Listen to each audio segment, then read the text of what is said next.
સિવિલમાં સુવિધામાં તો જોઈએ ને વાત કરીએ ને તો વોર્ડમાં 5 પેશન્ટ ઉપર સમજો ને કે 2 પંખાની સુવિધા છે અત્યારે, અને એના હિસાબે દર્દીઓને ઘરેથી પંખા લાવવાની જરૂરિયાત પડે છે.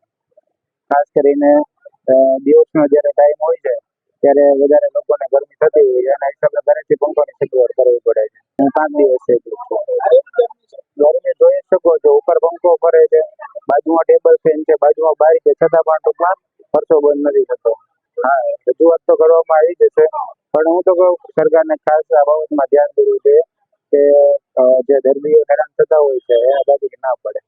તંત્ર પાસે માંગણી એટલી જ છે કે જે રીતે તમે બધી બાબતમાંથી ટેક્સ વસૂલો છો એ રીતે જાહેર જનતાને પણ એની સગવડો છે એ પૂરી પાડો તેવી વિનંતી છે. તો એવો રૂમ અત્યારે ખરેખર હોય તો દર્દીઓને ત્યાં શિફ્ટ કરવા જોઈએ, જેથી કરીને દર્દીઓને પણ સગવડ મળી અને તેની રિકવરી હોય છે ઓપરેશન કર્યા પછીની ખાસ એમાં એને રિકવરી સારી આવી છે. એટલા માટે સિવિલ હોસ્પિટલમાં અત્યારે 40 થી 45 ડિગ્રી તાપમાન પડે છે ને ગરમીમાં જો ને તો ઓર્થોપેડિક ઓપરેશન કરાવ્યું છે ફોન લીધો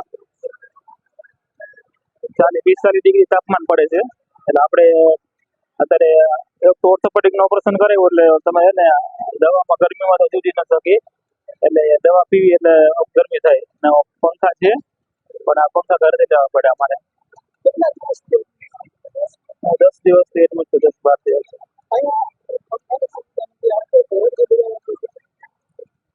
તંત્રને કહેવા માંગુ છું કે તમે એને સુવિધા થોડીક સારી કરો, પંખાની છે, પડદાની છે, ઓમ તો અહીંયા સુવિધા સારી છે સિવિલમાં, વાવ આવી જાય છે ઓપરેશનમાં તે બધી, પણ આ છે ગરમીના કારણે એના થોડુંક તંત્ર છે ને અને ગરમીને બહુ જ તકલીફ તકલીફમાં એટલે ઓપરેશનમાં દર્દી તો ગરમીમાં રહી જ ના શકે ને. હા, પંખાની સુવિધા ન હોવાના કારણે અમે ઘરેથી પંખો લઈ આવું.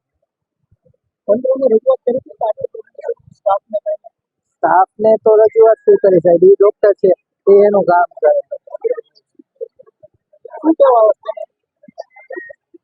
કેમ કે ડોક્ટર એકલા હેરાન હોય તો આપણે તો હવે આપણે એને કઈ કહી ના શકીએ. એટલે ડોક્ટર એક બીજા કામ કરે છે 12 કલાક આખો દિવસ, એની તો કઈ આપણે ન કહી શકીએ. તંત્ર પાસે સુવિધાઓની અછત છે જે પૂરી કરે છે એવી માંગ છે અમારી.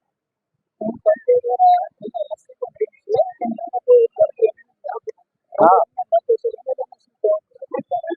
તો એસી રૂમ છે તો એસી રૂમમાં શિફ્ટ કરો ને, જે દર્દીઓ છે એસી રૂમ છે તો એસી રૂમમાં શિફ્ટ કરો એ લોકોને.